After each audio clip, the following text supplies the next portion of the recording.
19-year-old virgin forced into marriage with the handsome but blind billionaire. She didn't expect to fall deeply for him. Naomi had always believed that life had a plan, that if you worked hard, stayed kind, and kept your head down, things would eventually work out. But that belief shattered on a Tuesday afternoon when campus security escorted her out of her Art History 201 lecture, apparently accidentally crashing a golf cart into the university's newly installed $2.3 million marble fountain during the Chancellor's donation gala wasn't covered by student insurance. "I didn't even know I was in drive," Naomi had protested to the stone-faced administrator. "The gear shift was broken, and who puts a fountain in the middle of the parking lot anyway?" But the university didn't care about her excuses. The fountain was shattered. 3 parked cars had sustained damage, including a visiting senator's Tesla, and the whole thing had been live-streamed by someone's TikTok account. The video, titled "Girl Boss Destroys Campus in 47 Seconds, had gone viral with 4.3 million views. The lawsuit came swift and merciless. $2.3 million for the fountain, $87,000 for the cars, and another $200,000 in emotional damages from the senator who claimed the incident had traumatized her. Naomi's family had $3,400 in their savings account. "This is actually hilarious," Priya had said, showing Naomi the TikTok comments. "Listen to this one. She said fountain? I thought she said mountain. Queen of chaos. Priya, I'm being sued for $2.5 million. Naomi groaned, face planted on her best friend's bed. "This isn't funny. It's a little funny. You literally became a meme. There are remixes. My life is over." And it really felt like it was. The university had expelled her pending the lawsuit. Her parents had taken out a second mortgage to hire a lawyer who basically told them they were screwed. The senator was making public statements about entitled youth and lack of accountability. Naomi couldn't even go to the grocery store without someone recognizing her as that fountain girl. "At least you're famous," Priya offered weakly. "I'm infamous. There's a difference." Naomi rolled over, staring at the ceiling. "My parents are going to lose the house because I accidentally put a golf cart in drive. I'm 19 and I've ruined my entire family's life because I can't operate a vehicle that goes 5 miles per hour." That was 3 weeks before Victoria Westbrook walked into their modest home with a proposal that sounded like something out of a twisted fairy tale. Victoria Westbrook was elegant in the way only old money could be, perfectly coiffed, silver hair, designer suit, and a smile that didn't quite reach her eyes. She sat in their living room like she owned it, which, given their financial situation, she probably could. "Let me be direct," Victoria said, setting down her teacup with delicate precision. "I've been following your situation, the fountain incident." Naomi wanted to sink through the floor.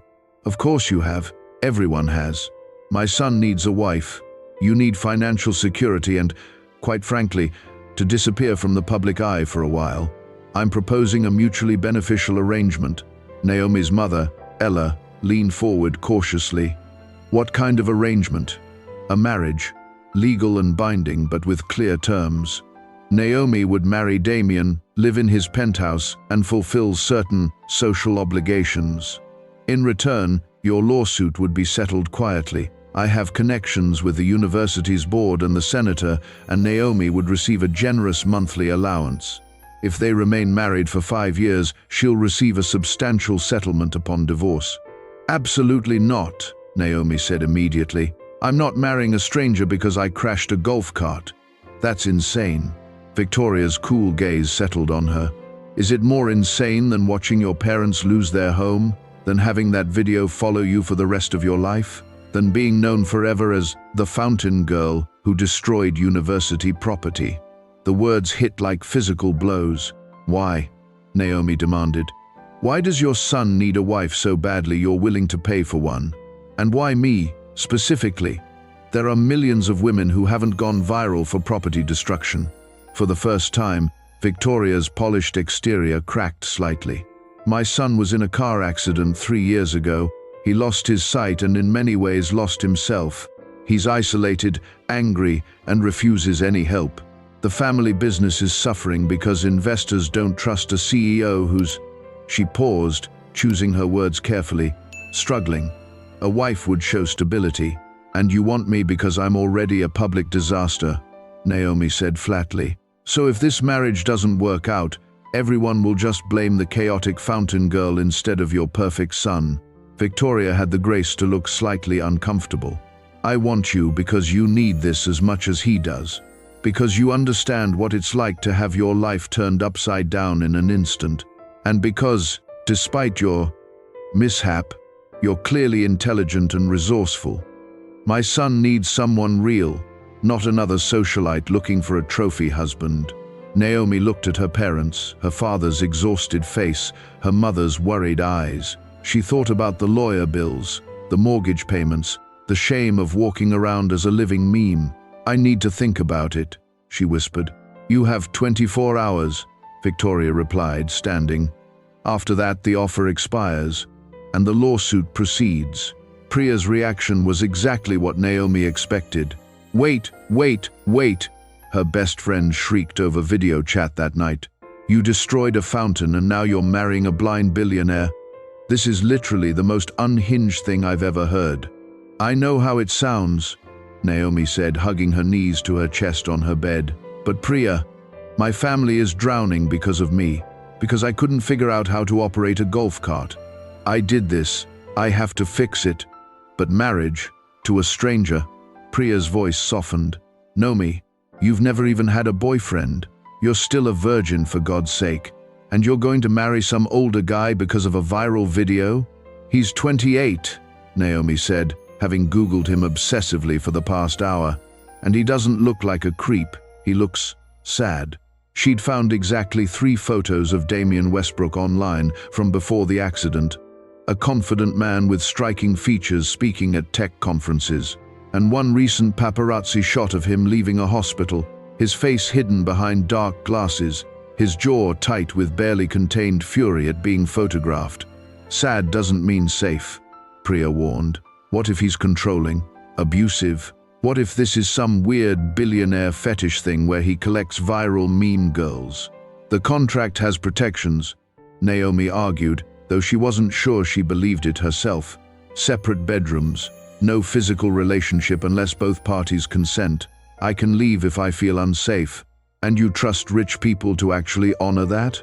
Naomi didn't have an answer. She spent the entire night staring at her ceiling, weighing an impossible choice: marry a stranger and erase her mistake, or let her family pay for her 30-second golf cart joyride for the rest of their lives. By morning, she'd made her decision. The memes could wait, her family couldn't. Meanwhile, across the city, Damian Westbrook was having a similar crisis. "You want me to marry the fountain girl?" he asked his mother incredulously. "The woman who went viral for destroying university property? That's your solution?" "She's perfect," Victoria replied calmly. "She's young, relatable, and sympathetic. Everyone knows it was an accident. She'll humanize you in the public eye. She's a walking disaster." "So are you, darling," Victoria said without missing a beat. "You've been hiding in this penthouse for 3 years, scaring off every assistant we hire, refusing all help. The board is threatening to remove you as CEO. At least she has an excuse for her chaos. What's yours?" Damian's jaw tightened dangerously. "I'm blind, Mother. That's my excuse." "The accident was 3 years ago, Damian.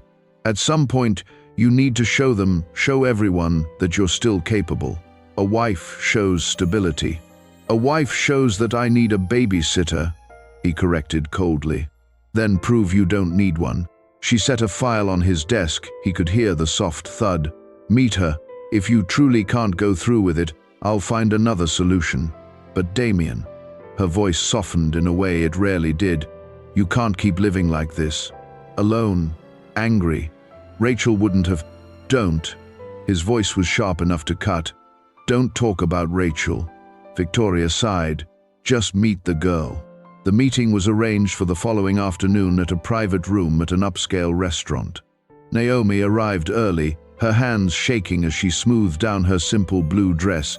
She'd watched the fountain video 12 times that morning, each viewing making her feel more ridiculous about this entire situation. When Damien walked in, guided by his mother, Naomi's breath caught.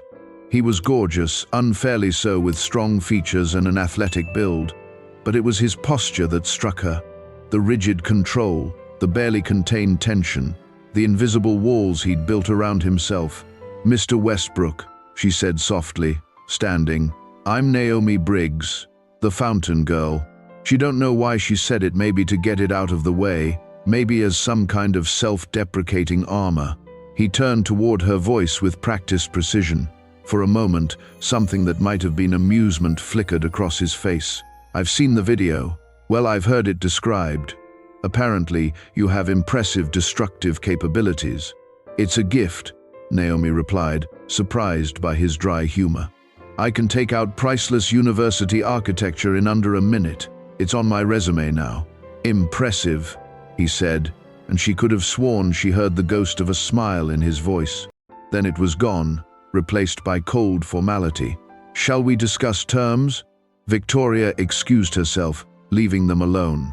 Naomi sat down slowly. "You don't want this?"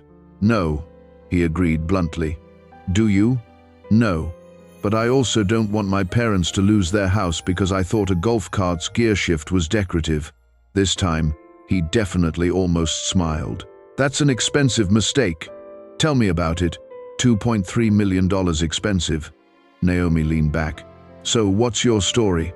Why does a billionaire CEO need to hire a wife? And specifically a wife who's internet famous for property damage?" His jaw tightened. "I'm blind, angry, and terrible company. The board thinks I'm unstable. Investors are pulling out. Apparently, being disabled means I can't run a company I built." "That's awful," Naomi said quietly, and meant it. "It is what it is." He drummed his fingers once on the table. "My mother thinks a wife will make me look stable. Personally, I think it makes me look desperate. But here we are." "Here we are," Naomi echoed. "Two disasters trying to fix each other's problems." "Exactly." He leaned forward slightly. "So let's be clear. This doesn't have to be complicated. Separate lives, same roof. You play wife at necessary events. I clear your legal troubles and provide financially. When the contract ends, we part ways. Clean. Simple. No expectations." "That's not a marriage," Naomi said. "That's a really expensive roommate situation." "I'm not offering romance, Miss Briggs. I'm offering a solution. If that's not enough, walk away now."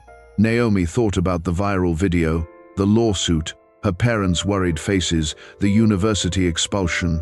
She thought about how one stupid moment had derailed her entire life. "Okay," she whispered. "I'll do it. But for the record, this is the second most chaotic decision I've made this month." "Second?" He raised an eyebrow behind his dark glasses. "The golf cart is still number one." This time, he actually smiled, small, brief, but real. "Fair enough." He extended his hand in her general direction. "Welcome to disaster solidarity, Miss Briggs." Naomi took his hand, his grip firm and surprisingly warm. "Call me Naomi. If we're going to be married, we should at least use first names." "Damien," he replied, releasing her hand. "And Naomi, try not to destroy my penthouse." "No promises," she said. "I have a track record now." Neither of them laughed, but something in the air felt slightly less suffocating than before. Maybe they could survive this after all. 2 weeks later, moving day. Naomi stood in front of the glass tower that housed Damien's penthouse, her two mismatched suitcases at her feet, and wondered not for the first time if she'd made a terrible mistake. "You can still back out," Priya said from beside her, arms crossed. She'd insisted on coming along for moral support and witness protection purposes. "And let my parents lose the house? Let that senator's lawyer keep sending threatening emails?" Naomi shook her head. "No, I made a deal. I'm seeing it through. You're moving in with a man you've met exactly once. A blind, brooding billionaire who probably has a secret dungeon or something. That's 50 Shades, not real life. Your life has become a Wattpad story, Naomi. Anything's possible at this point." Naomi couldn't argue with that. 2 weeks ago, she was a college sophomore with normal problems. Now she was about to become Mrs. Damien Westbrook, in a private courthouse ceremony scheduled for tomorrow morning. The contract was signed, the NDAs were executed, and her parents' lawsuit had mysteriously disappeared overnight. Victoria Westbrook didn't mess around. Okay, Naomi took a deep breath. Let's do this. The lobby was all marble and intimidation. The concierge took one look at her budget suitcases and barely concealed his disdain before checking his list. Miss Briggs. Yes. Mr. Westbrook is expecting you. Penthouse-level key card access only. He handed her a sleek black card like it physically pained him. The service elevator is to your left. There's a service elevator? Naomi asked. For staff and deliveries, he said, his pause making it clear which category she fell into. Cool. Cool. Love being a human delivery, Naomi muttered, grabbing her suitcases. The elevator ride to the 43rd floor felt eternal. Priya kept making increasingly dramatic predictions about what they'd find. Everything from a Phantom of the Opera situation to a beautiful mind conspiracy wall about fountain destruction. When the doors finally opened directly into the penthouse, Naomi's breath caught. Floor-to-ceiling windows overlooked the entire city. The space was enormous, all clean lines, expensive furniture, and carefully curated emptiness. Everything was precisely placed, nothing out of order. It looked like a magazine spread, beautiful and completely unlived in. And standing by those massive windows, backlit by afternoon sun, was Damien. He was dressed more casually than at their meeting, dark jeans and a fitted black Henley that showed off his athletic build. His dark glasses were still in place, but she could see the tension in his shoulders, the way his fingers drummed once against his thigh. He was nervous. The realization made her feel slightly better about her own racing heart. "Mr. Westbrook," she said, then corrected herself. "Damien." He turned toward her voice with that practiced precision she was beginning to recognize. "Naomi, you're early. Traffic was better than expected. This is my friend Priya, she helped me move." "The moral support friend," Damien said, and Naomi could have sworn there was amusement in his voice. "The one who thinks I have a secret dungeon." Priya made a strangled sound. "You heard that? We were in the elevator. The walls are thin near the entrance. Also, you weren't exactly whispering." He moved toward them, navigating the space with fluid confidence. "I can assure you, Miss Patel, Priya Patel, Miss Patel, I have no dungeons, secret or otherwise, just an obscene amount of square footage and a view I can't see." The self-deprecating humor surprised Naomi. This wasn't the cold, formal man from the restaurant. Or maybe he was just more comfortable on his own territory. An older woman emerged from what Naomi assumed was the kitchen. She was maybe 60, with kind eyes and a no-nonsense demeanor. "This must be Miss Briggs," she said warmly. "I'm Margaret. I manage the household. Cooking, cleaning, scheduling. If you need anything, you come to me." "It's nice to meet you," Naomi said, genuinely relieved to see a friendly face. "Your room is ready, master suite at the end of the East Hall. Mr. Westbrook's is in the West Wing. Separate bathrooms, separate everything, just as specified in the contract." Margaret shot Damien a look that suggested she had opinions about said contract. "I've stocked your bathroom with basics, but make me a list of anything specific you need." "Thank you," Naomi said. "Really, this is all very overwhelming." "I imagine it is, dear." Margaret patted her arm. "I'll let you get settled. Dinner is at 7 if you're hungry." After Margaret left, an awkward silence descended. Priya was staring at Damien with unconcealed fascination. Damien stood perfectly still, his face unreadable. Naomi wanted to sink into the expensive hardwood floors. "So," Priya said finally, "this is incredibly weird, right? Everyone agrees this is weird?" "Extremely weird," Naomi confirmed. "Monumentally weird," Damien added. "Okay, good. Just checking." Priya grabbed her purse. "I'm going to leave you two to your, whatever this is. Know me, text me every hour so I know you're alive. Damien, if you murder my best friend, I will haunt you." "Noted," he said dryly. After Priya left, the silence felt even heavier. "Your room is," Damien started. "I can find it," Naomi said quickly, then felt bad for cutting him off. "I mean, thank you," I'll just go unpack. She grabbed her suitcases and fled down the east hallway before things could get more awkward. The master suite was bigger than her parents' entire first floor. King-size bed, sitting area, walk-in closet, and a bathroom that looked like a spa. Everything was cream and white and desperately impersonal. Naomi sat on the bed, which was obscenely comfortable, and let herself feel the full weight of what she'd done. She was going to marry a stranger tomorrow, live in this beautiful, sterile penthouse, play wife to a man who clearly wanted nothing to do with her beyond fulfilling a contract. Then her phone buzzed. A text from Priya, obviously. Priya, still alive? Naomi, barely. This place is insane. Priya, he seems not terrible, less dungeony than expected. He made a joke about the dungeon thing. I think he has a sense of humor under all the brooding. Priya, that's either a good sign or he's a really charming serial killer. Naomi, helpful, very helpful. Priya, just saying, be careful, okay? You don't know this guy. Naomi stared at that last message. Priya was right. She didn't know Damien at all. Didn't know what made him laugh or what kept him up at night, or why he'd agreed to this arrangement beyond his mother's pressure. She didn't know why he'd lost his sight in an accident, or who Rachel was, the name his mother had mentioned, that made him shut down completely. A knock on her door made her jump. Come in? Damien stood in the doorway, one hand on the frame as if orienting himself. I wanted to establish some ground rules. If now's a good time. Sure.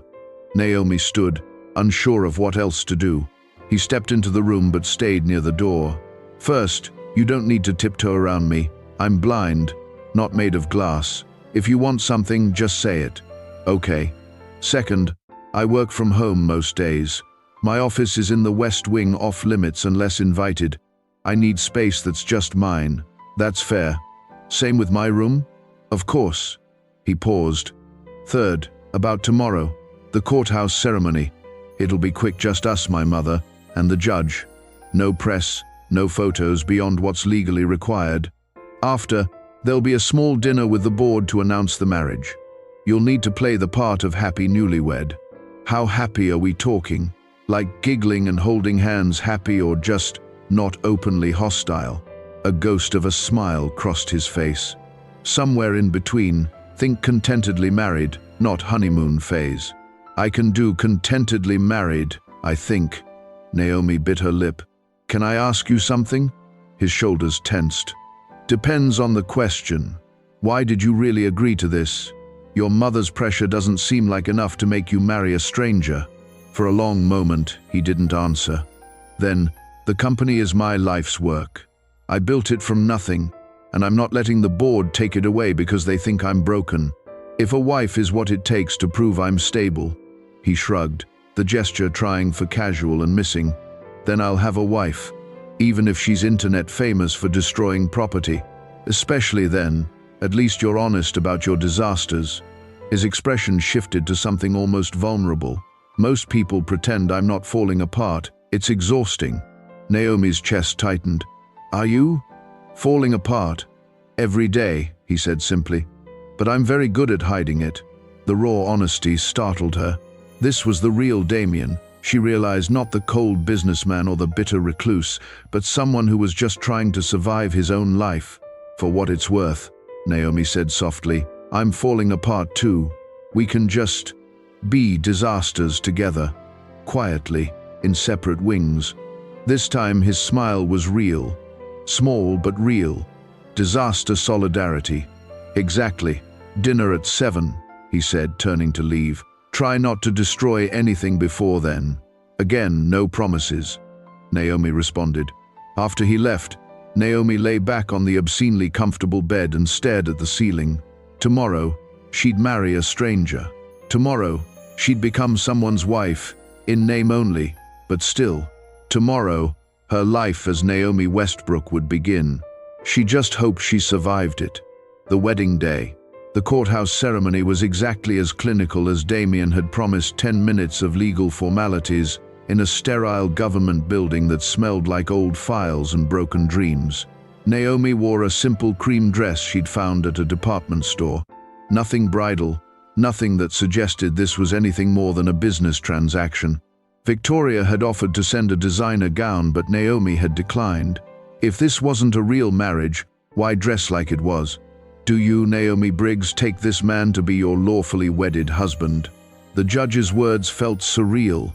Naomi looked at Damien standing beside her in a sharp navy suit, his dark glasses reflecting the fluorescent lights. His jaw was tight, his posture rigid. He looked like he was enduring a root canal, not getting married. "I do," she said, her voice steadier than she felt. "And do you, Damien Westbrook, take this woman to be your lawfully wedded wife?"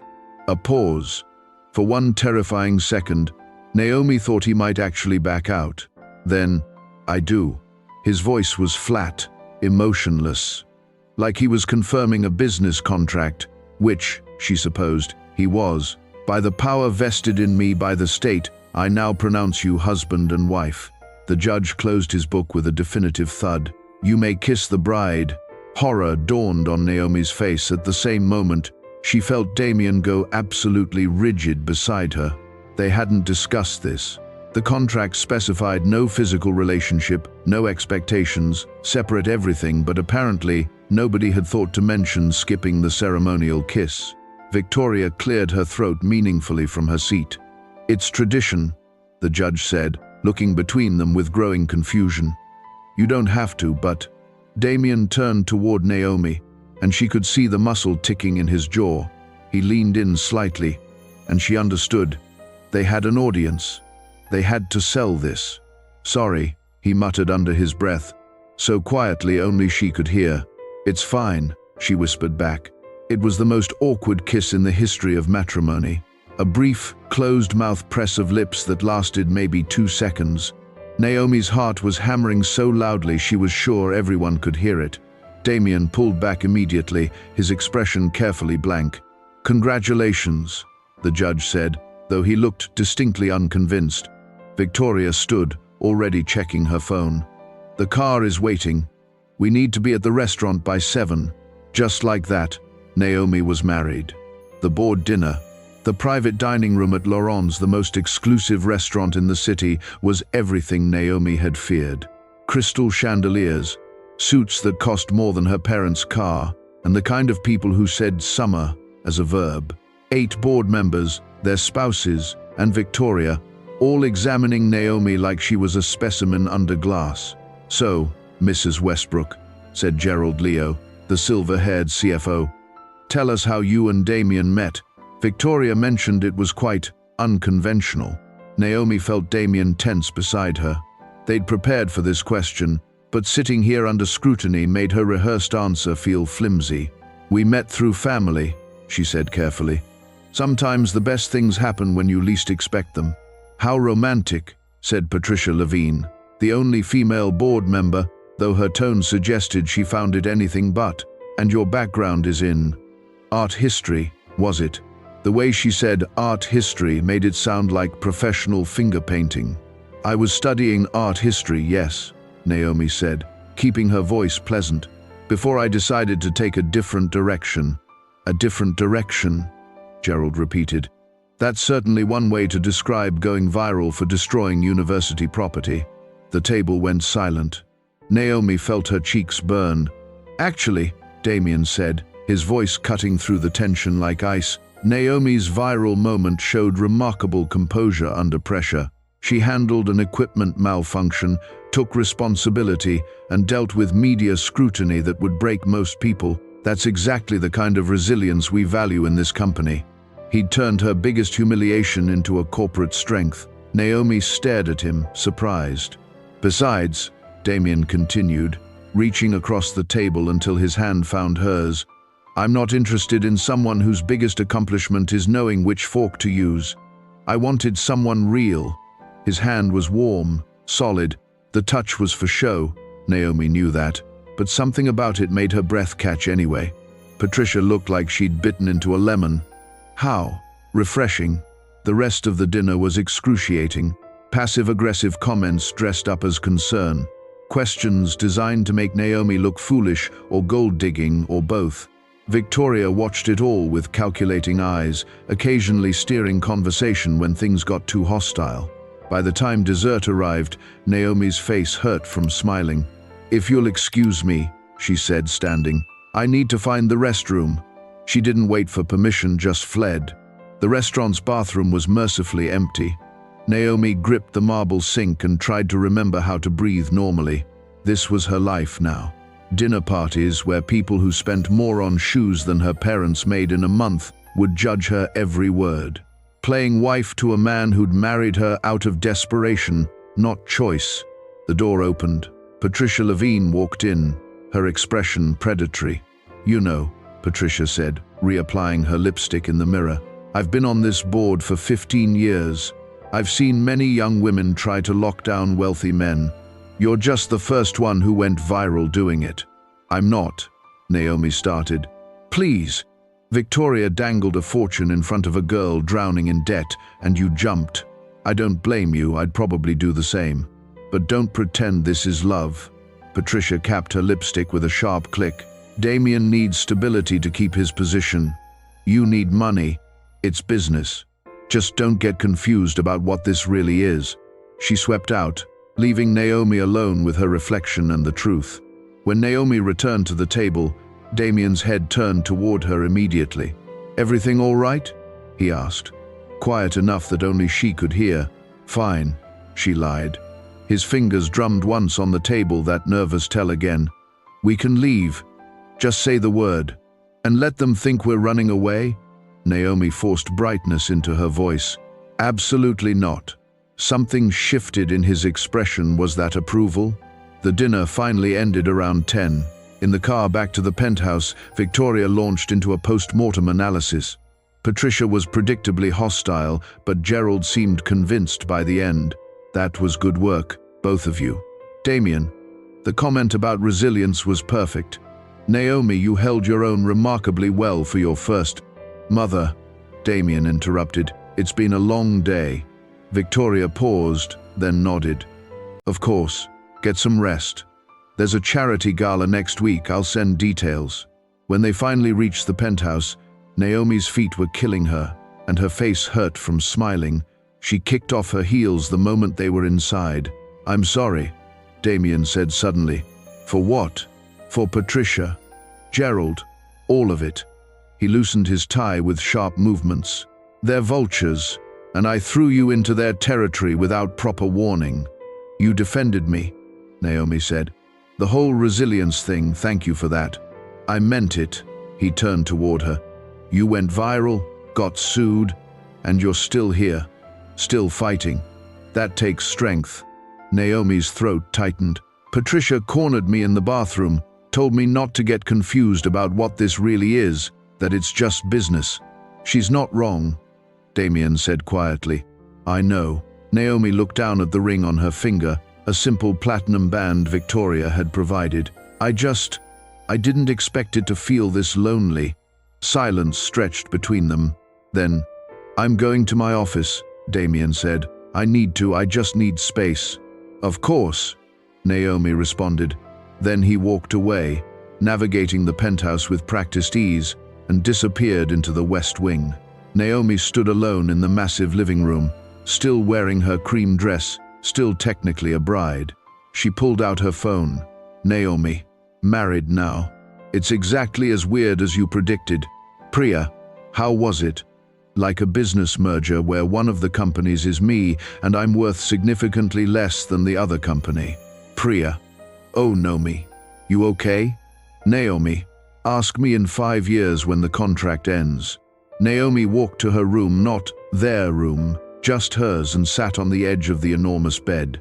Mrs. Naomi Westbrook. She'd gone from fountain girl to billionaire's wife in 3 weeks, and she'd never felt more alone in her life. 3 weeks into marriage, Naomi discovered that living with someone and actually knowing them were two entirely different things. She and Damien existed in the same penthouse like polite ghosts, crossing paths at breakfast, exchanging pleasantries about weather and schedules, then retreating to their separate wings. He worked in his office all day. She'd enrolled in online classes, trying to salvage her education. They ate dinner together when Victoria's social calendar demanded it, and alone when it didn't. It was the loneliest Naomi had ever felt, while technically never being alone. "This is depressing," Priya announced during their video call, her face filling Naomi's laptop screen. "You live in a penthouse that costs more than a small country, and you're basically a hermit." "I'm studying," Naomi protested, gesturing at her art history textbooks. "You're hiding. There's a difference." Priya narrowed her eyes. "When's the last time you actually talked to your husband? Like, really talked?" "We talk." "About what? The weather? Margaret's grocery list?" Naomi opened her mouth to argue, then closed it. Priya wasn't wrong. 3 weeks of marriage, and she knew almost nothing about Damien beyond the basics. He took his coffee black. He ran every morning at 6. He had nightmares. She'd heard him through the walls once. A sharp cry that made her chest ache. But by the time she'd worked up courage to check on him, his wing had gone silent again. "He doesn't want to know me," Naomi said quietly. "This is just a contract to him. Or maybe he's just as scared and lonely as you are, and neither of you knows how to bridge the gap." Priya leaned closer to her camera. "Someone has to make the first move, Naomi. Might as well be you." That evening, Naomi stood outside Damien's office door for a full 5 minutes before knocking. "Come in," his voice called. She pushed the door open. The office was exactly what she'd expected, all dark wood and leather, floor-to-ceiling bookshelves, filled with volumes she suspected he could no longer read. Damien sat behind a massive desk, his computer setup adapted with what looked like specialized software that read text aloud in a crisp, artificial voice. He paused the audio when she entered. "Naomi, is something wrong?" "No, she faltered. Why had she come here? What was she supposed to say? "Margaret made too much pasta. I thought maybe we could eat together? In the dining room, not just separately?" Stupid. She sounded so stupid. But Damien's expression softened slightly. "All right." Dinner was awkward at first. They sat at opposite ends of the long dining table, an expanse of polished wood between them that felt symbolic. "This is ridiculous," Naomi said suddenly. "Can you even hear me from down there?" "Barely." "I'm moving." She grabbed her plate and walked down to sit directly across from him instead. "There. Much better. Much better." A ghost of a smile touched his lips. Breaking the formal dining rules, Victoria would be horrified. "Victoria isn't here." Naomi twirled pasta on her fork. "Can I ask you something?" His shoulders tensed that familiar defensive gesture. "That depends.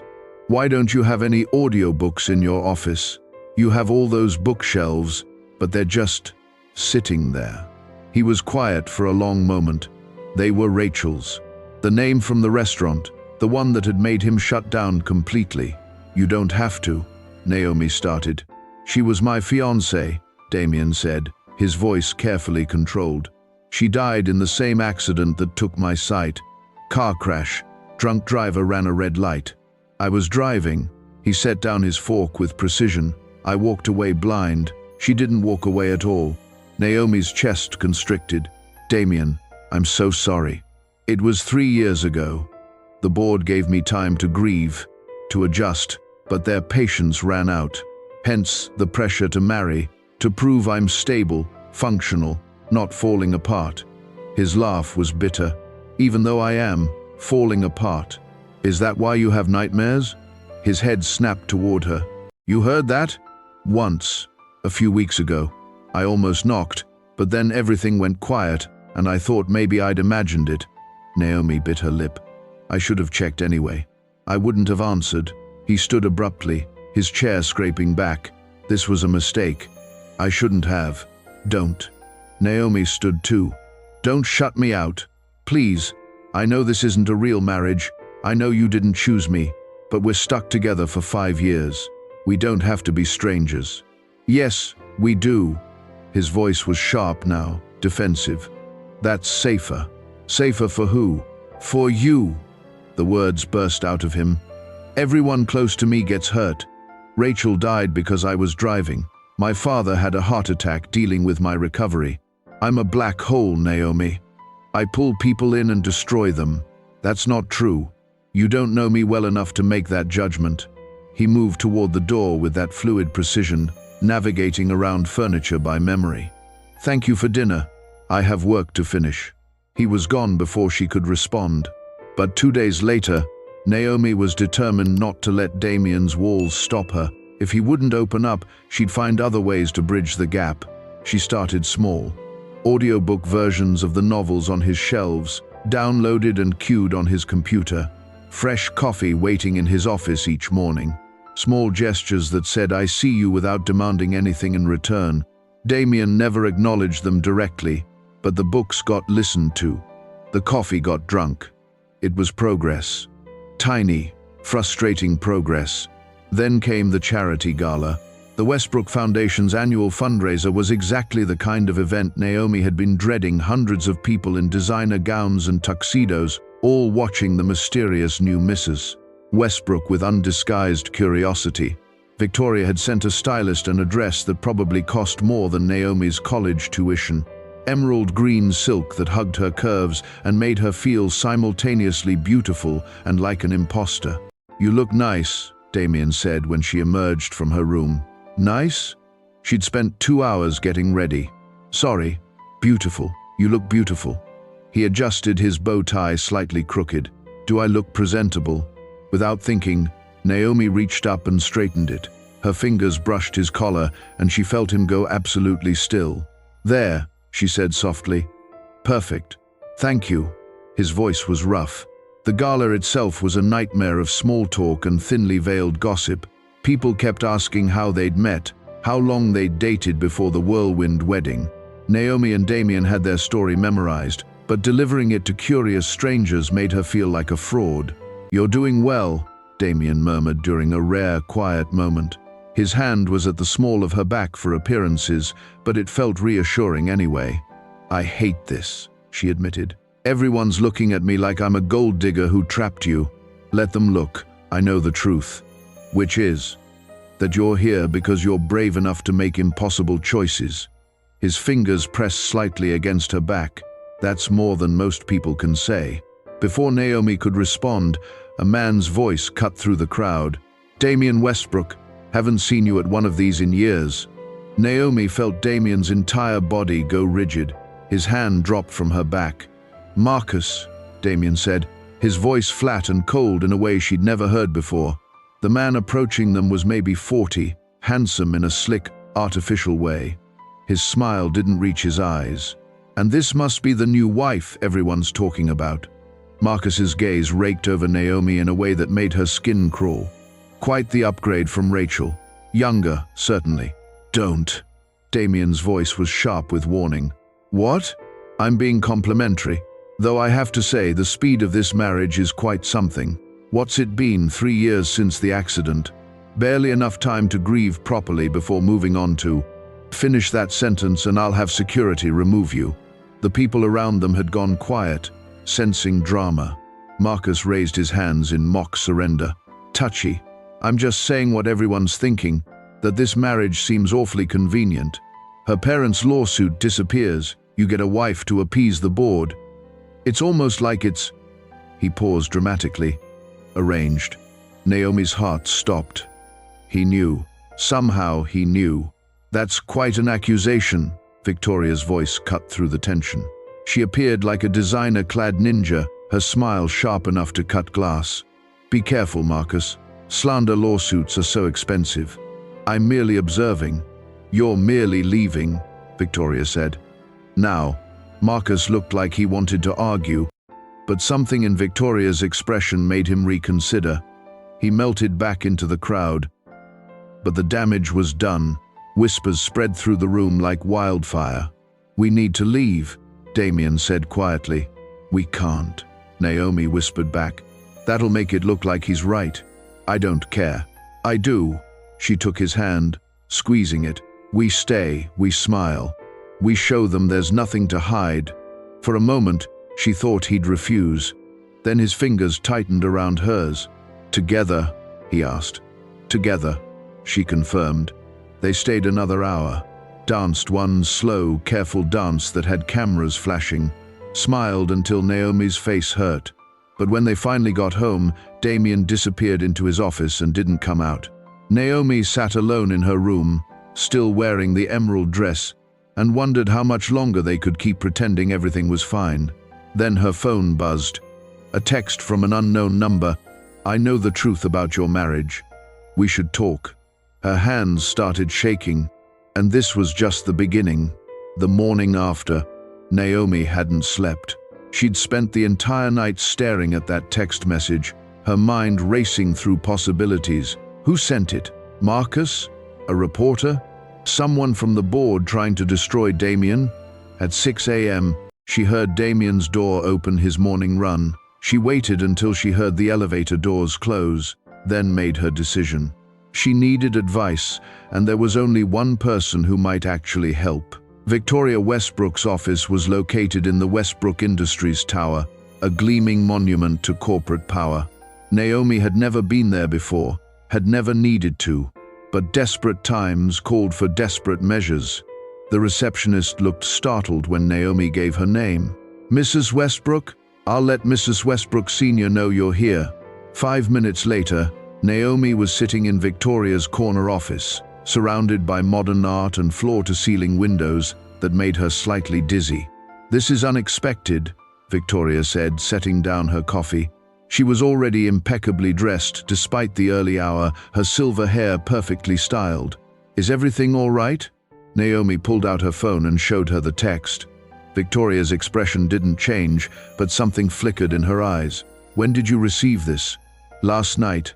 After the gala. After Marcus." Naomi's voice cracked. "Someone knows. About the arrangement. They're going to expose us." "Let me see." Victoria took the phone, examining the message. "The number is a burner, untraceable, professional." She handed it back. "Marcus is the obvious suspect. He's been trying to undermine Damien for years." "Why? What did Damien do to him?" Victoria was quiet for a moment, weighing how much to reveal. Marcus was engaged to Rachel first.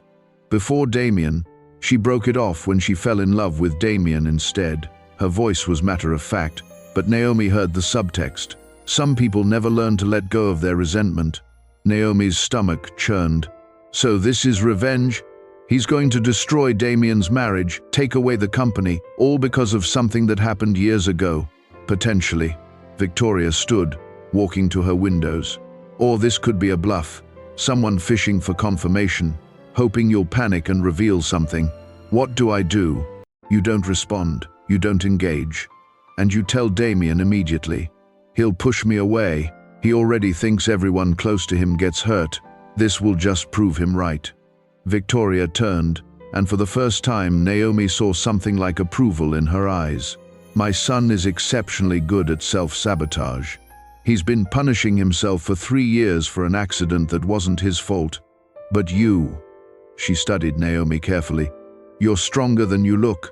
I chose you for a reason. You chose me because I was desperate and scandalous. I chose you because you're a survivor, because when that golf cart went into the fountain and your life fell apart, you didn't hide. You faced it."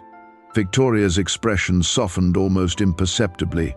"Damien needs someone who won't let him destroy himself. Someone who'll fight for him even when he won't fight for himself." "This wasn't supposed to be real," Naomi whispered. "It was supposed to be a contract. 5 years and done. And yet here you are, in my office at 6:30 in the morning, terrified that someone might hurt him." Victoria's smile was knowing. "Tell me again how this isn't real." When Naomi returned to the penthouse, Damien was back from his run, showered and dressed for work. He was in the kitchen with Margaret, discussing his schedule. "Naomi," he said when he heard her footsteps, "you're up early. Can we talk? Privately?" Something in her tone made his expression shudder. He nodded, following her into the living room. She showed him the text. The silence that followed was deafening. "When?" His voice was dangerously quiet. "Last night, after the gala. And you didn't tell me immediately. You locked yourself in your office. You shut me out, like you always do when things get difficult."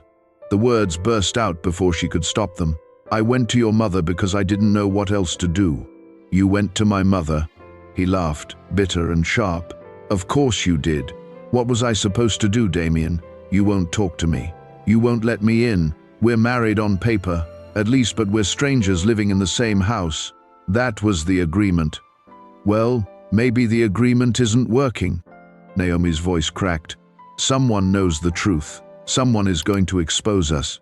The board will remove you, my parents will lose everything, and we'll both end up destroyed.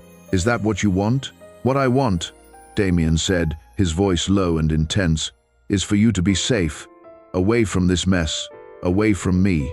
Too late. I'm already in it. She stepped closer. And you don't get to push me away just because you're scared. I'm not scared. You're terrified, Naomi said softly, of caring about someone again, of losing them like you lost Rachel. But Damien, you can't live your whole life afraid of getting hurt. You don't understand. Then explain it to me. The frustration bubbled over. Tell me about her. Tell me about the accident. Tell me something real, because I'm drowning here and I need to know I'm not alone in this. The silence stretched between them, taut and fragile. Then Damien spoke, his voice barely above a whisper. We were coming home from dinner, our anniversary, 3 years together. I'd just proposed that night. She said yes. His hands clenched at his sides. She was laughing about something, I don't even remember what. And then there were headlights. Wrong side of the road. I swerved, but not fast enough. Naomi's throat tightened. I woke up in the hospital 3 days later. Couldn't see. My mother was there, and I asked for Rachel, and the look on her face. He stopped, collecting himself. They told me she'd died on impact, that I'd been lucky. Lucky, he repeated bitterly. I survived and she didn't, and everyone called it luck. It wasn't your fault, Naomi said. Wasn't it? I was driving. My reflexes, my decisions. A drunk driver ran a red light. That's not on you. She moved closer, close enough to touch him but not quite daring to. Rachel wouldn't want you to spend the rest of your life punishing yourself. You didn't know her. No, but I'm starting to know you. Naomi took a breath. And the man I'm getting to know is brave and brilliant, and so determined to protect everyone else that he forgets to protect himself. Damien's jaw worked. This isn't what you signed up for. The contract was supposed to be simple, clean. Nothing about this has been simple. Naomi finally closed the distance, taking his hand. But maybe that's okay. Maybe we figure it out together. His fingers tightened around hers. Together, he echoed, like he was testing the word. Starting with whoever sent that text, we deal with it together. She squeezed his hand. Your mother thinks it's Marcus. It probably is. He's wanted to take me down for years. Damien's expression hardened. Rachel leaving him for me destroyed his ego. My blindness gave him ammunition. This marriage gave him opportunity. So what do? We call his bluff. Damien's thumb brushed across her knuckles, absent, unconscious. If he had real proof, he'd have released it already. This is a fishing expedition. And if he does have proof, then we deal with that when it comes. He turned toward her, and even though she knew he couldn't see her, it felt like he was really looking at her for the first time. But Naomi? No more going to my mother first. No more handling things alone. If we're doing this together, that means actually together. Even when you want to push me away? Especially then. A ghost of a smile. Well, someone has to save me from my own self-destructive tendencies. I can do that, Naomi said. I'm excellent at managing disasters. I have experience. This time, his smile was real. The fountain. Always comes back to the fountain. They stood there, hands linked, and Naomi felt something shift. Not love, it was too soon for that, too complicated, but maybe the beginning of something real. Something that went beyond contracts and convenience. Then her phone buzzed, both of them tensed.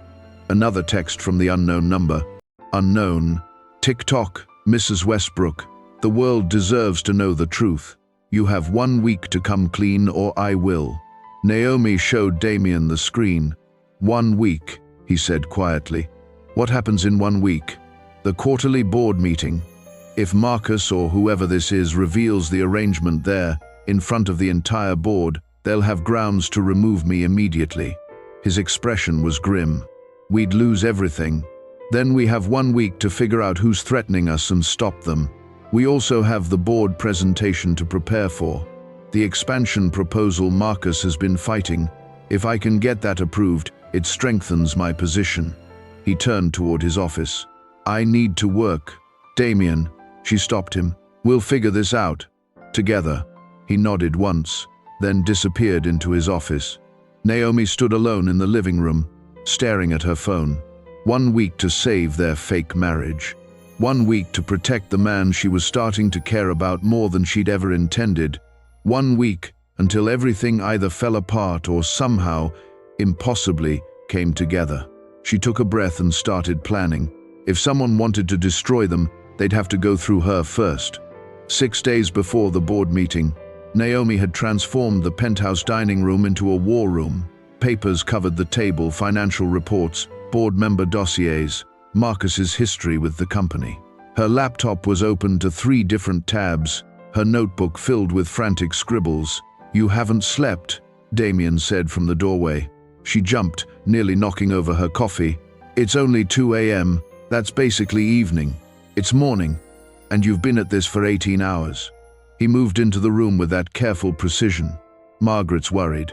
I'm worried." "Don't be. I'm fine," she responded, but wasn't. Her eyes burned, her head pounded, and she'd consumed enough caffeine to fuel a small city.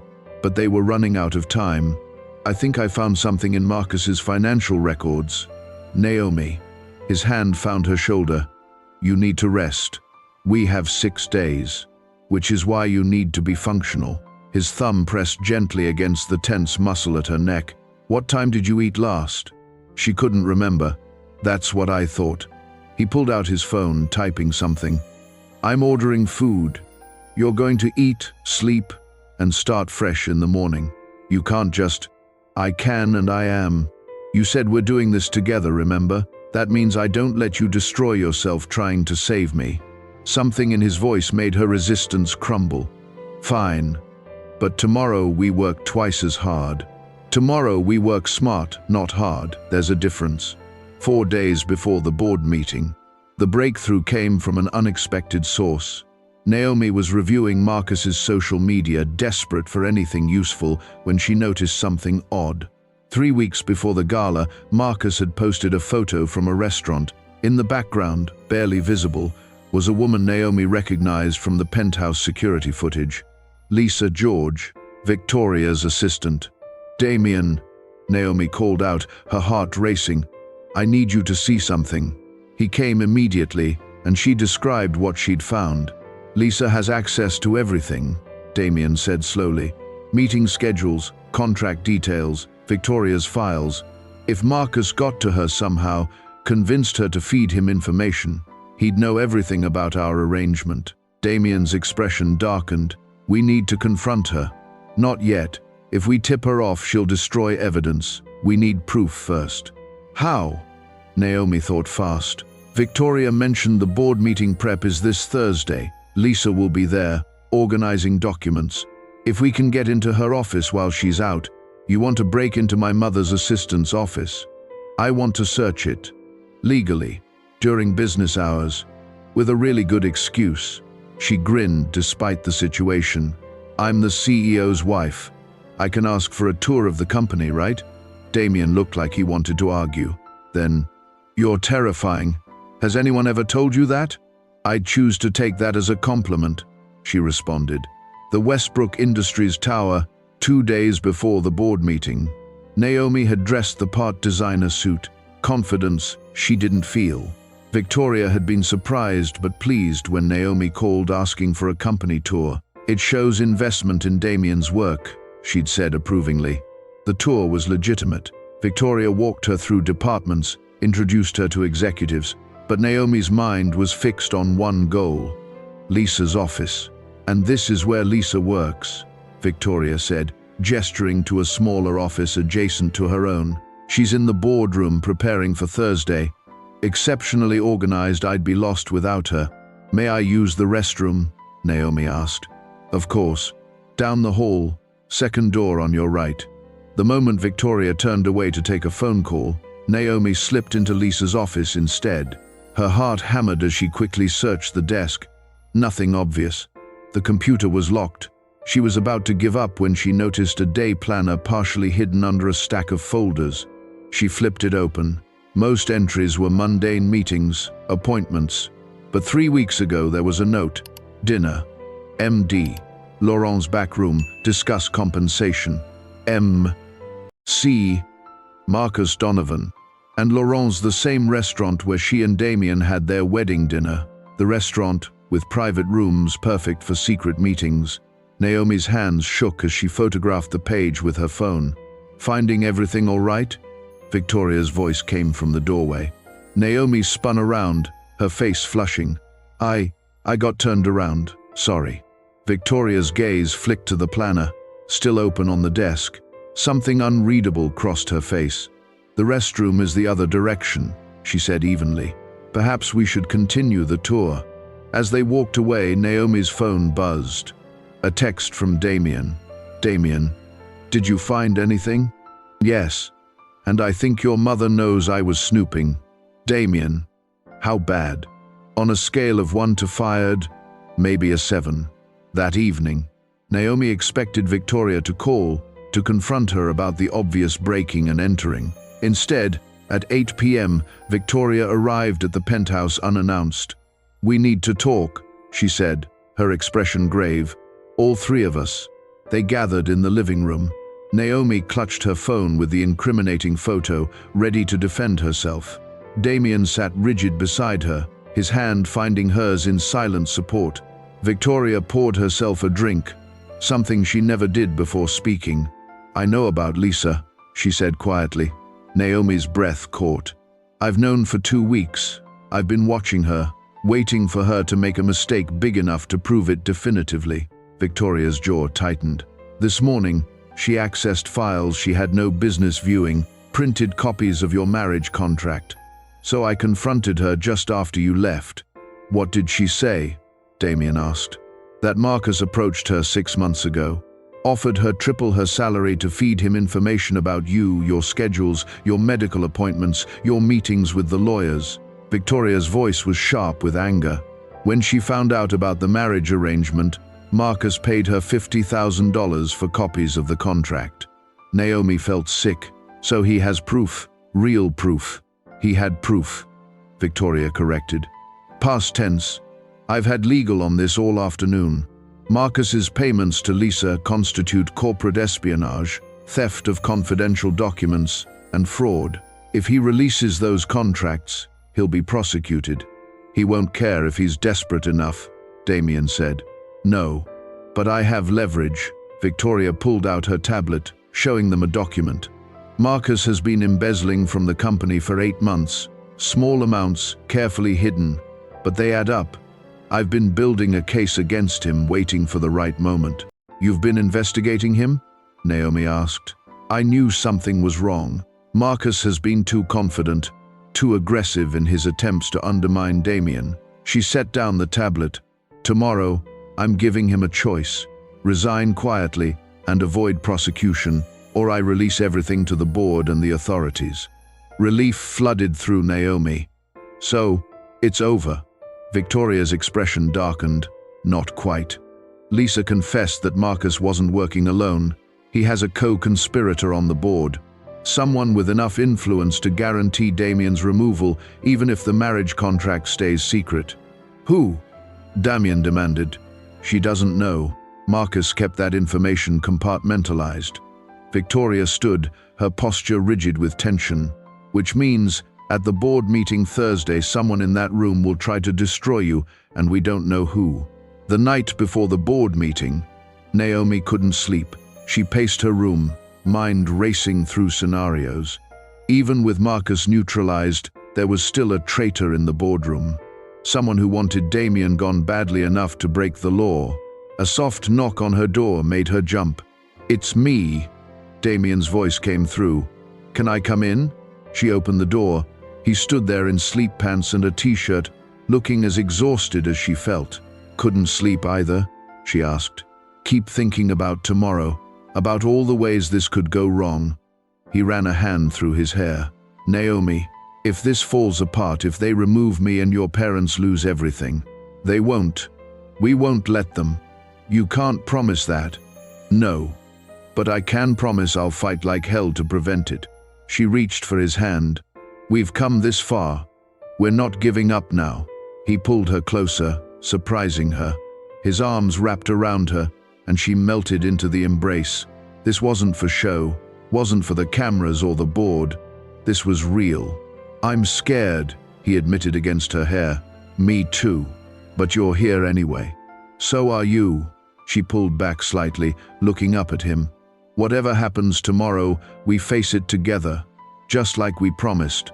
His hand came up to cup her face, his thumb brushing her cheek. For a moment, Naomi thought he might kiss her. Really kiss her, not the awkward courthouse peck. Instead, he rested his forehead against hers. Together, he whispered.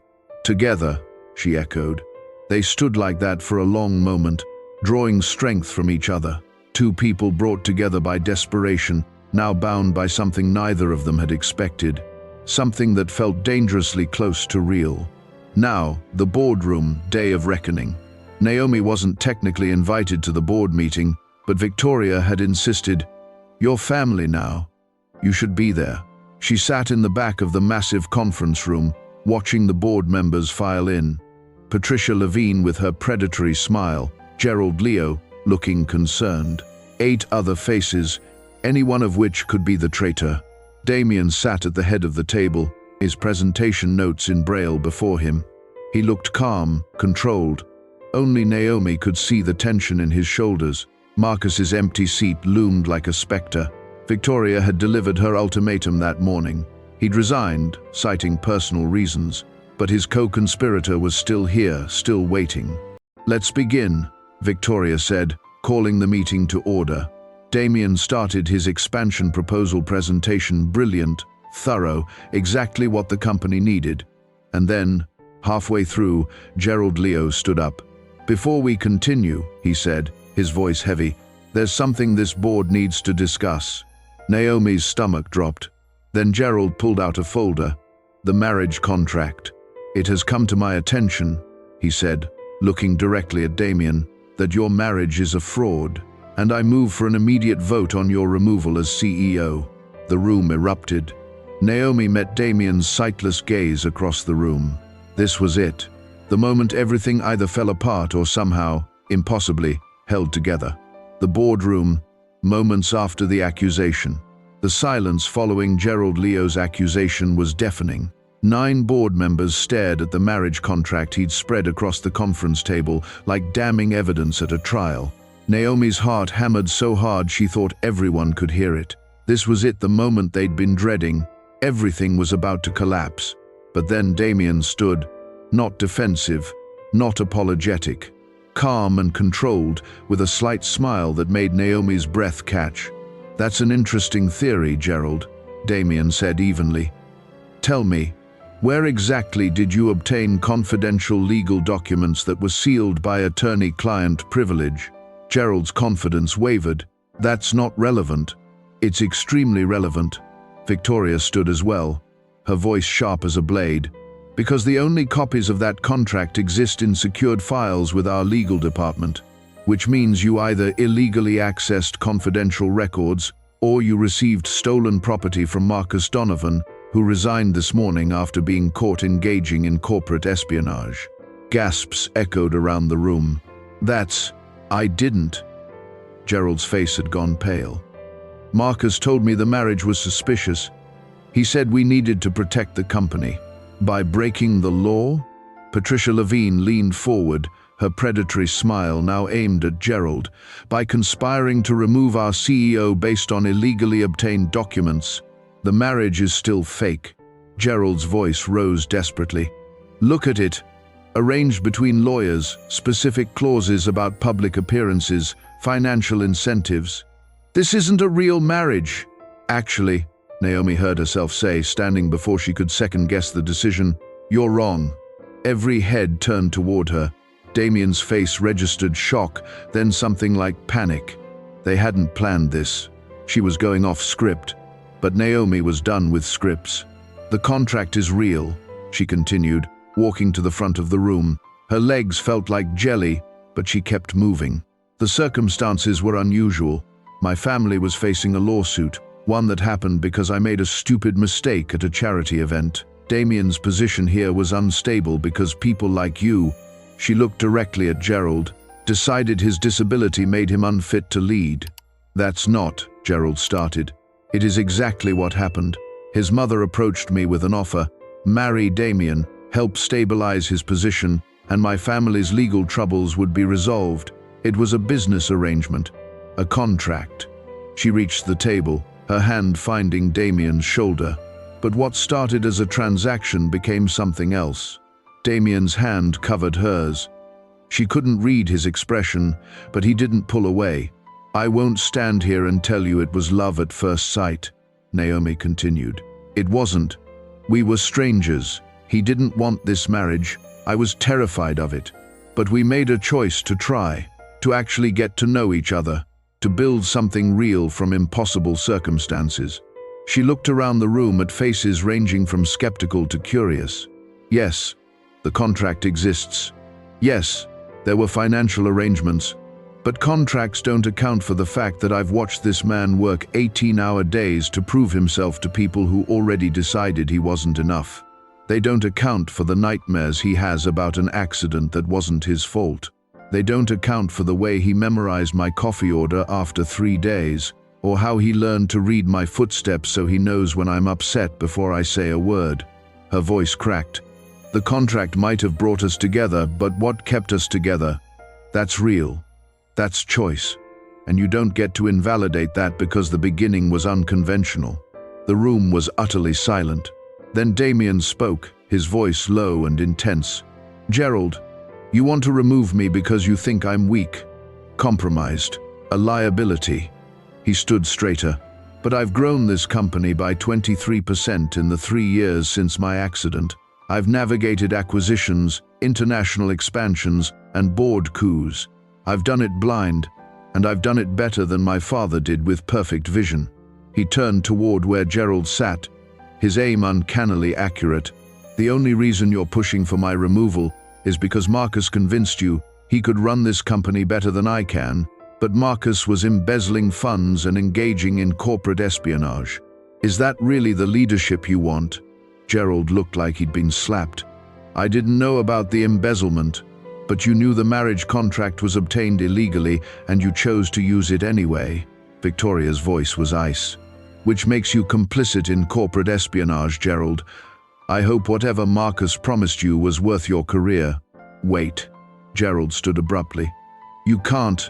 I was trying to protect the company. By destroying it? Patricia cut in. She looked at the other board members. I've been on this board for 15 years.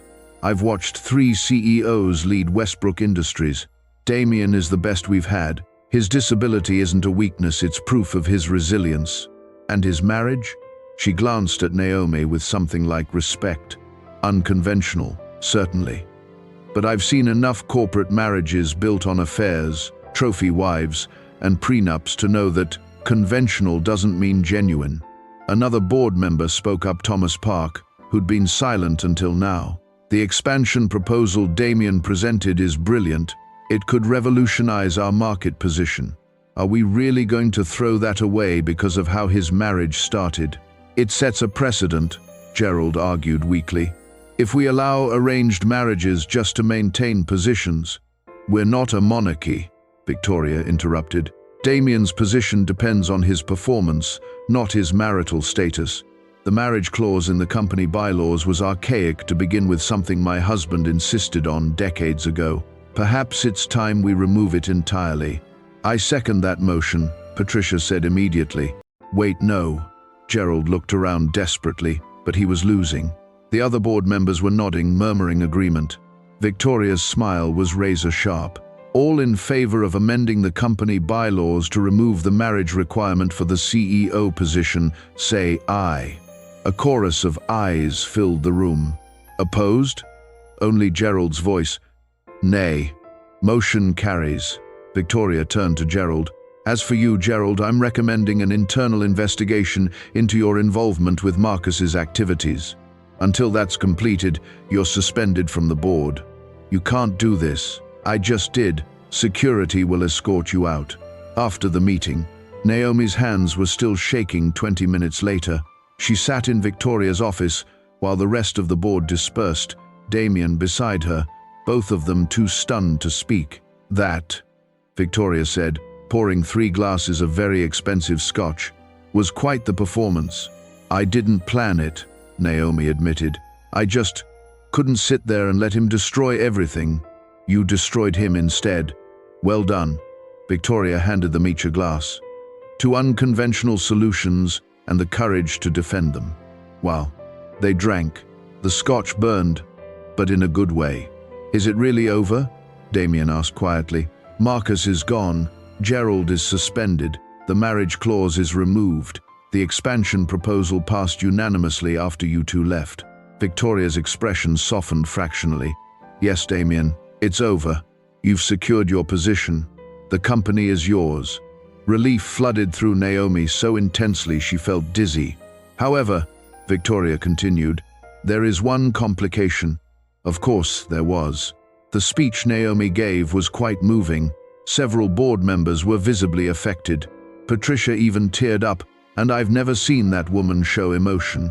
Victoria's gaze moved between them. The problem is, now everyone believes your marriage is a genuine love story. The media will too once word spreads, which means we have to keep pretending, Naomi finished. Not pretending, Victoria corrected.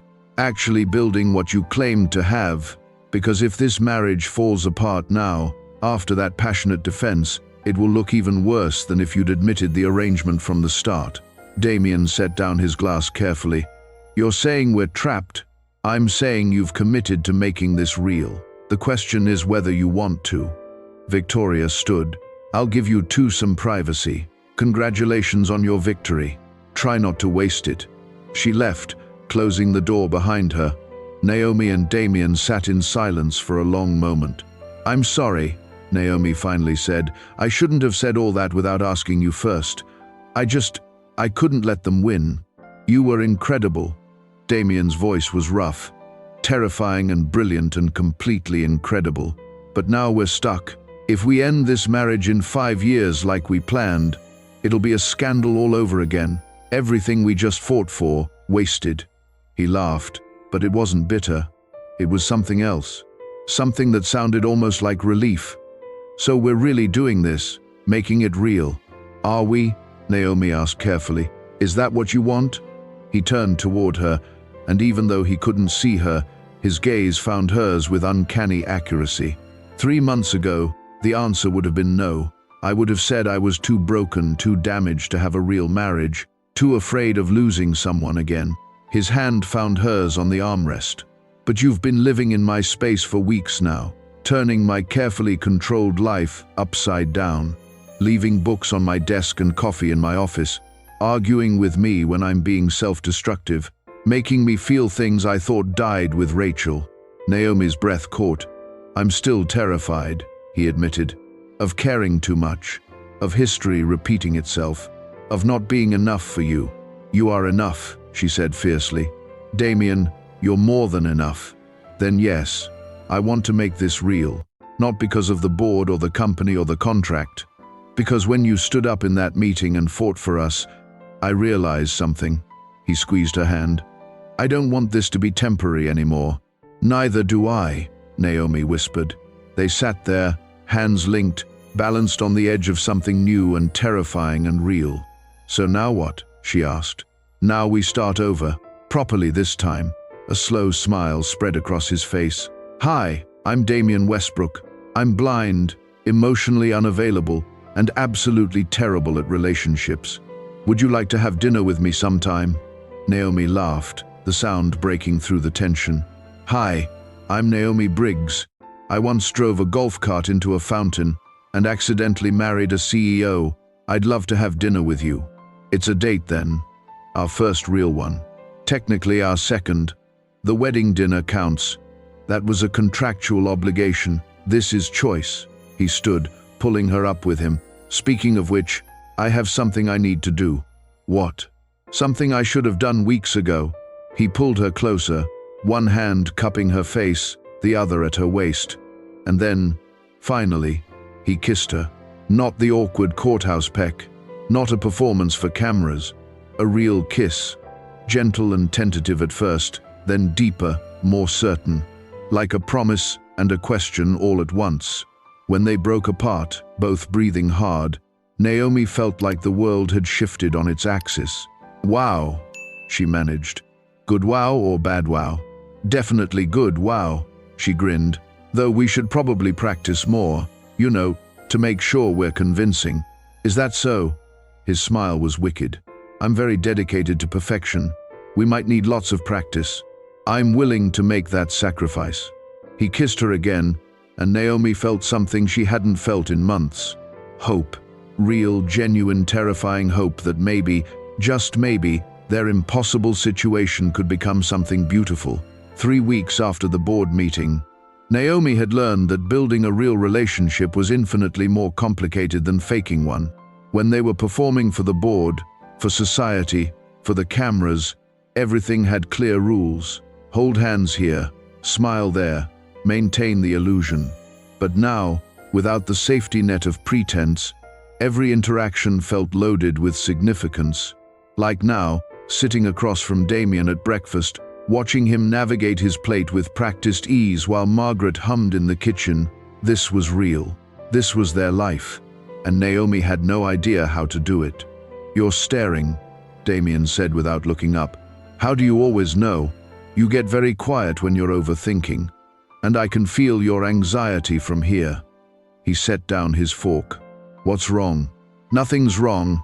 Everything's actually good. Which is weird. I'm not used to things being good." "Neither am I." His expression softened. "But we're allowed to have good things, Naomi. We fought for them." Her phone buzzed before she could respond. A text from her mother. "Mom, dinner tonight. Your father wants to see you. It's important." Naomi's stomach tightened. She hadn't seen her parents since the board meeting, though they'd talked on the phone. Her mother had been effusive with gratitude, her father characteristically reserved. But there was something in the text that felt ominous. "Everything okay?" Damien asked, reading her tension. "My parents want dinner tonight. Dad says it's important. Do you want me to come?" The old Naomi would have said no, would have handled it alone. But the new Naomi, the one trying to build something real, nodded. "Yes, I do." The Briggs family home. That evening, Naomi's childhood home felt smaller than she remembered. Or maybe she'd just grown beyond it. Damien's hand found hers as they walked up the front path, and she squeezed it gratefully. Her mother opened the door, looking tired but happy. "Naomi, Damien, come in, your father's in the study." They found David Briggs surrounded by papers, much like Naomi had been during those frantic days before the board meeting. But these weren't legal documents. They were business plans. "Dad?" Naomi asked uncertainly. He looked up, and for the first time in months, he smiled, really smiled. "The lawsuit settled," he said without preamble. "Not only settled, the plaintiff's attorneys discovered evidence that the initial claim was fraudulent. We're being compensated for legal fees and damages," he said. Relief flooded through Naomi. That's incredible. There's more." Her father stood, gesturing to the papers. "I've been doing a lot of thinking these past few months. About the business, about priorities, about what matters. The lawsuit was a wake-up call. I'd been so focused on growing the company that I forgot why I started it in the first place." He looked at Naomi with an expression she couldn't quite read. "I started Briggs Imports to build something for our family, to create security, opportunity, legacy. But somewhere along the way, it became about ego, about proving I could compete with companies 10 times our size." He shook his head. "That's what made us vulnerable. I overextended, made risky deals, and when one went bad, it nearly destroyed everything. Dad, you don't have to." "I do, because you need to hear this." He moved closer. "You saved us, Naomi, not just with the marriage arrangement, though that helped, but the way you fought for it, defended it, made it real, that took courage I didn't know you had." Tears pricked Naomi's eyes. "I've been a hard man to please." her father continued. Always pushing you to be better, do more, prove yourself. I thought I was preparing you for a difficult world, but what I was really doing was making you feel like you were never enough. His voice cracked. I'm sorry for that. You've always been enough. More than enough. I forgave you for the golf cart incident weeks ago, he added with a slight smile. I should have told you then, but I'm telling you now, I'm proud of you. Not because you married well or fixed our problems, because you're brave and smart and you fight for the people you love. Naomi couldn't hold back the tears anymore. She moved into her father's arms, something she hadn't done since she was a child. I'm proud of you too, Dad, she whispered. When they broke apart, her mother was crying too, and even Damien looked suspiciously emotional. So what's next? Naomi asked, wiping her eyes. For the company? Restructuring, scaling back, focusing on sustainable growth instead of aggressive expansion. Her father glanced at the business plans. Actually, I was hoping to get Damien's input. If you're willing to consult, I'd value your expertise. Damien looked surprised. You want my help? You turned Westbrook Industries into an international powerhouse. And more importantly, you seem to understand the balance between ambition and wisdom, something I'm still learning. David extended his hand. What do you say? Damien shook it firmly. I'd be honored. Later that night, the penthouse. They returned home exhausted but lighter somehow. Naomi kicked off her heels and collapsed onto the couch while Damien loosened his tie. Your father's a good man, Damien said. Hard but good. He surprised me tonight. I didn't expect. She trailed off, emotion rising again. Apologies, vulnerability, pride. Damien sat beside her. Sometimes people need to almost lose everything before they realize what matters. Is that what happened to you? After Rachel? The name still hung heavy between them. The ghost Damien rarely mentioned, but Naomi always felt present. He was quiet for a long moment. Then, yes and no. Losing Rachel, losing my sight, nearly losing my position at the company, it taught me that control is an illusion. That no matter how careful you are, life will destroy you if it wants to. That's bleak. It was. For years, it was all I could see or not see, I suppose. The darkness, the fear, the certainty that I'd already used up my chance at happiness. He turned toward her. But then you drove a golf cart into a fountain and somehow ended up in my life. Naomi laughed despite herself. That's going to be on my tombstone, isn't it? Probably. But here's the thing, you didn't just save my position at the company. You reminded me that I'm allowed to want things, to take risks, to believe that maybe I deserve a second chance at happiness. He reached for her hand, threading their fingers together. I've been thinking about what you said at the board meeting, about contracts not accounting for the real things, the coffee orders and footsteps and nightmares. You were right. The contract brought us together, but everything that matters happened after. Where are you going with this? Naomi asked, her heart racing. I'm saying that I want to renegotiate our contract. Her stomach dropped. You want to end it? No. I want to burn it. His grip tightened on her hand. I don't want a marriage with clauses and exit strategies and predetermined endings. I want a real marriage. Messy and complicated and without a safety net. That's terrifying. I know. But I'm tired of being afraid. Tired of protecting myself from hypothetical pain while missing out on actual happiness. He pulled something from his pocket. So I'm asking you properly this time. It was a ring box. Naomi's breath caught as he opened it to reveal a stunning sapphire surrounded by diamonds, nothing like the practical band she currently wore. Naomi Briggs, Damien said, his voice steady despite the emotion in his face. Will you marry me? Not because of a contract or a board requirement or your family's lawsuit. Because I love you. Because you make me want to be brave enough to try again. Because I can't imagine my life without you in it anymore. Tears streamed down Naomi's face. You love me? Completely. Terrifyingly. Probably have for weeks, but was too stubborn to admit it. I love you too, she whispered. I think I started falling for you when you ordered Margaret to make me rest. Or maybe when you learned my coffee order. Or maybe, is that a yes? He interrupted, smiling. Yes, Yes, it's a yes. 1,000 times yes. He slid the ring onto her finger, and then he was kissing her, and Naomi was kissing him back, and nothing had ever felt more right. When they finally broke apart, both breathless and grinning, Damien said, "So, should we tell Victoria we're getting married again? She's going to say we're being dramatic." "We are being dramatic, but I don't care." He pulled her closer. "When should we do it? The wedding? I don't know. Maybe we should just—" "Tomorrow," Damien said decisively. "Let's get married tomorrow. Just us. Margaret, your parents, my mother. No board members, no photographers, no performance. Just the people who matter, witnessing something real. That's crazy. So was our first wedding. At least this time we actually love each other." Naomi laughed, the sound bright and free. "Okay, let's do it. Let's get married tomorrow. For real this time." The next day, a private ceremony. They married in the penthouse, surrounded by flowers Margaret had somehow procured overnight. Naomi wore a simple cream dress, Damien a perfectly tailored suit. No elaborate planning, no stress, just a judge, their closest family, and vows they wrote themselves. "I promise to leave coffee on your desk even when you pretend it annoys you," Naomi said, tears streaming down her face.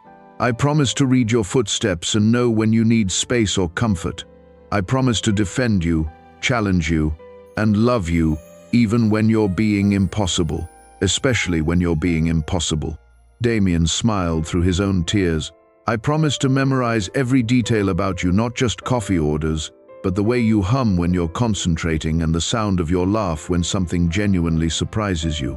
I promise to be brave enough to let you in, to trust you with my darkness and my light. I promise to choose you every day for the rest of my life." When the judge pronounced them married, they kissed like it was the first time and the 1,000th time all at once. Victoria dabbed her eyes with a handkerchief. Margaret was openly weeping. Naomi's parents held hands, smiling at each other in a way Naomi hadn't seen in years. "To new beginnings," David Briggs toasted at the small reception after, "and to love that's brave enough to be real." "To real love," everyone echoed. Naomi looked at Damien, her husband, truly her husband now, and felt a wave of gratitude for the golf cart incident that started everything, for the impossible contract that brought them together, for the courage they found to turn pretense into something genuine. "What are you thinking?" Damien asked, reading her mood shift. "That I'm glad I crashed that golf cart." He laughed, bright and unguarded. "So am I. Best disaster that ever happened to me." "Second best," Naomi corrected. "The best is happening right now." He pulled her close, and they swayed together to music only they could hear. Two broken people who found wholeness in each other, two strangers who became partners, two reluctant spouses who chose love. Their marriage had started as a business transaction, but it ended as a love story. The best kind, the kind that was earned. 1 year later, the morning sun streamed through the penthouse windows, casting golden light across the bedroom, where Naomi and Damien had finally learned to sleep past 6 a.m. on weekends. Well, most weekends. Today was not most weekends. "Tell me again why we're doing this," Damien groaned as his alarm went off at 5:30. "Because you agreed to it," Naomi said, already out of bed and pulling on running clothes. "And because Margaret will never forgive us if we're late to our own charity event." "It's your charity event. I just write the checks. You designed the entire program structure, recruited half the corporate sponsors, and personally called every board member to ensure attendance." She leaned down to kiss him. "You're as invested as I am. Now get up." He caught her wrist, pulling her back for a deeper kiss. "5 more minutes." "We don't have 5 minutes. The golf cart race starts at 9, and we need to be there early for setup." Damien sat up with a dramatic sigh. "I still can't believe you convinced me to sponsor a charity golf cart race." "It's poetic justice. The golf cart incident brought us together. Now golf carts will bring literacy programs to underprivileged kids." She tossed him his running shoes. "Besides, you love it. Admit it. I love you." The golf carts are tolerable. They'd fallen into this rhythm over the past year, playful banter over coffee, morning runs where Damien held a guide rope connected to Naomi's waist, easy silences that felt like conversations, The penthouse had transformed from a showroom into a home, with Naomi's books mixed among Damien's audio collection, her plants on every surface, photos from their second wedding displayed prominently. Margaret had declared it properly lived in last month, which was the highest compliment she offered. The charity event, 2 hours later, the Westbrook Country Club grounds had been transformed into a carnival of golf carts. Brightly colored carts lined up at the starting line, each sponsored by a different company or family. Booths offered food, games, and information about the literacy foundation Naomi had launched 6 months ago. "This is incredible," Patricia Levine said, approaching them with her husband. "Naomi, you've outdone yourself. The turnout is remarkable." "Thank you, Patricia. And thank you for sponsoring 3 carts. Your company's contribution will fund reading programs in 5 schools. It's a good cause. Plus, watching Gerald race against his daughter should be entertaining." Patricia's smile was wicked. "I heard he's gotten competitive."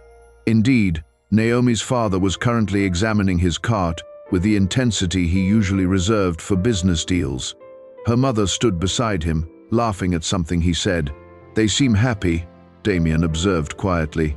"They are. The restructuring was good for them, good for their marriage too." Naomi watched her parents with satisfaction. Her father had scaled back his business dramatically, focusing on quality over expansion. The result was a smaller but healthier company and a father who actually attended family dinners now. "Naomi, Damien." Victoria Westbrook strode toward them, looking elegant even in casual clothes.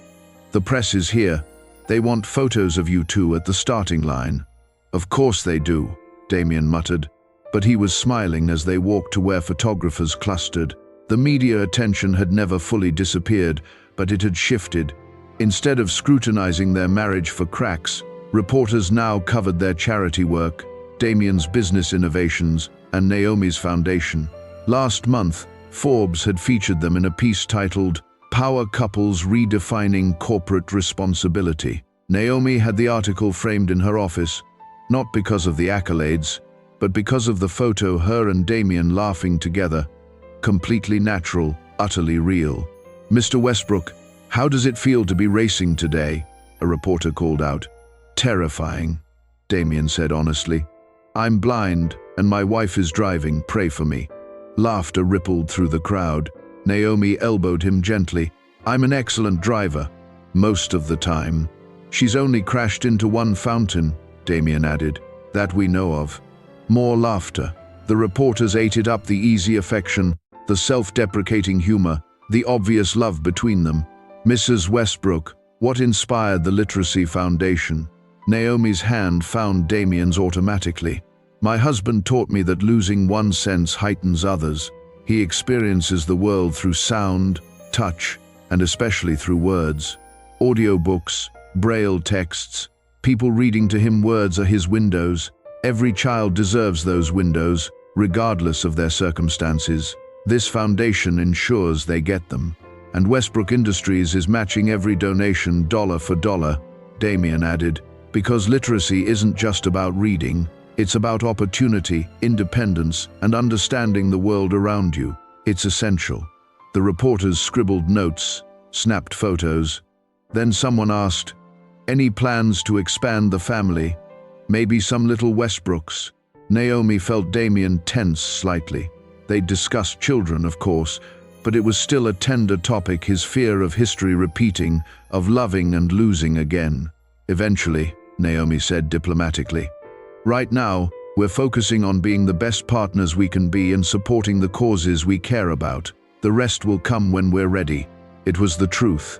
They'd learned not to rush things, not to force timelines. Their love had grown in its own time. Everything else would too. The race. Naomi had forgotten how much fun golf carts could be when you weren't crashing them into fountains. "Left turn coming up," she called to Damien, who sat beside her with a map of the course in braille. "I know. I can hear the marker. You're doing great." They weren't winning. Her father had a surprising lead, and Patricia's team was close behind, but they weren't last either. More importantly, they were laughing, covered in dust, completely ridiculous. This was nothing like their first meeting at this very country club. Then, she'd been terrified and humiliated. He'd been cold and resentful. Now, they were partners in every sense of the word. "There's a metaphor here," Damien said as they rounded another turn, "about trust and navigation and not being able to see where you're going. Are you getting philosophical about a charity golf cart race? I'm allowed to be philosophical. I'm in love and happy. It makes me insufferable. You were already insufferable, but now you love me anyway." "I really do," Naomi said softly, "even when you're being impossible." They crossed the finish line in 5th place to enthusiastic cheers. Her father won, celebrating with uncharacteristic enthusiasm. Patricia came in 2nd and immediately challenged him to a rematch. "That was perfect," Damien said as they climbed out of the cart. "Absolutely perfect." That evening, the penthouse. They collapsed onto the couch, exhausted and sunburned and utterly content. Margaret had left dinner in the oven with a note: "Eat, rest, well done today." "We should check the donation totals," Naomi said without moving. "Later. Right now, I just want to sit here with you." She curled into his side, his arm coming around her automatically. Through the windows, the city sparkled with evening lights. "Do you ever think about how different our lives would be if I hadn't crashed that golf cart?" Naomi asked. "All the time. I'd probably still be locked in my office, pushing everyone away, convinced I was protecting myself, and I'd be scrambling to fix my mistakes, trying to prove myself to parents who never seemed satisfied. We were both running," Damien said thoughtfully. "From fear, from expectations, from ourselves. And now we're home." He pressed a kiss to her hair. "You're my home, Naomi." She tilted her face up to kiss him properly. "You're mine too." Her phone buzzed with a text. She ignored it. It buzzed again. And again. "You should check that," Damien said with amusement. Reluctantly, she grabbed her phone. The messages were from the foundation's director, Tara. "Final count is in. $2.3 million raised today." "Sarah, that's enough to fund programs in 50 schools." "Sarah, you two are miracle workers." Naomi's eyes widened.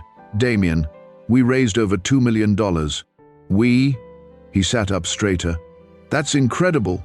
That's 50 schools, thousands of kids who'll have access to books and reading programs and..." Her voice cracked with emotion.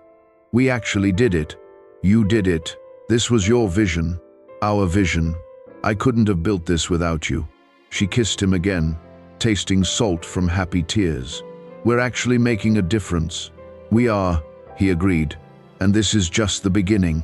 Imagine what we can do in 5 years, 10 years, a lifetime."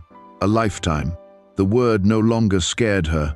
"I have something for you," Damien said suddenly, reaching into his pocket.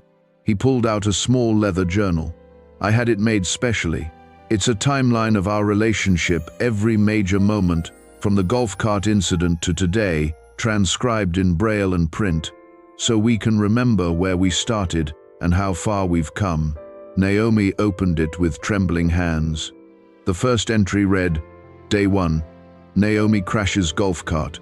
Life changes forever. Best accident that ever happened to me." She laughed through tears. "You're such a romantic. Only for you. Everyone else gets the cold, professional version." "Good. I like being special. You are special. You're extraordinary." He cupped her face gently. "Thank you for being brave enough to give us a chance, for turning a contract into a love story. Thank you for being worth the risk." They sat there in the dimming light, holding each other, reading through memories they'd created together. The golf cart crash, the courthouse wedding, the board meeting, the second proposal, every triumph and stumbling block that had brought them here. "What do you think comes next?" Naomi asked eventually. "I don't know. More charity events. Maybe expand the foundation internationally. Eventually, children if you still want them. Growing old together and scandalizing nursing home staff with our inappropriate behavior." She laughed. "That sounds perfect." "It does, doesn't it?" He pulled her closer. "But whatever comes next, we'll face it together. No more contracts, no more contingencies. Just us, choosing each other every day. Every single day," Naomi promised. Outside, the city hummed with life. Inside, two people who'd started as strangers became spouses by contract and chose to become partners by love, held each other close. Their story had begun with disaster and obligation. It continued with courage and choice, and it would endure through trust and unwavering commitment. Because the best love stories aren't the ones that start perfectly. They're the ones that become perfect through effort, vulnerability, and the decision to keep showing up even when it's hard, especially when it's scary. Naomi Briggs and Damian Westbrook had learned that lesson the hard way, and they wouldn't trade a single moment of their imperfect, beautiful journey. Not even the golf cart crash. Especially not the golf cart crash.